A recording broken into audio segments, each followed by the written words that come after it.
اور اس شخص سے بڑھ کر ظالم کون ہو سکتا ہے جو اللہ پر جھوٹا بہتان باندھے یا اللہ کی آیتوں کو جھٹلائے؟ یقین رکھو کہ ظالم لوگ فلاح نہیں پا سکتے۔ بھلا کیا تم یہ کہتے ہو کہ ابراہیم، اسماعیل، اسحاق، یعقوب اور ان کی اولادیں یہودی یا نصرانی تھیں؟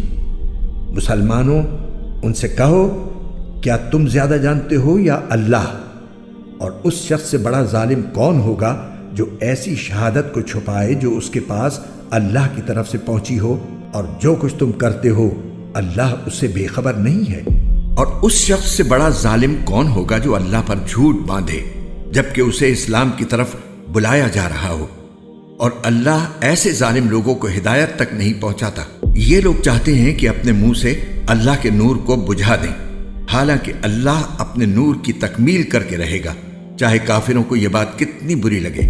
اور اس شخص سے بڑا ظالم کون ہوگا جو اللہ کی مسجدوں پر اس بات کی بندش لگا دے کہ ان میں اللہ کا نام لیا جائے اور ان کو ویران کرنے کی کوشش کرے؟ ایسے لوگوں کو یہ حق نہیں پہنچتا کہ وہ ان مسجدوں میں داخل ہوں مگر ڈرتے ہوئے۔ ایسے لوگوں کے لیے دنیا میں رسوائی ہے اور انہی کو آخرت میں زبردست عذاب ہوگا۔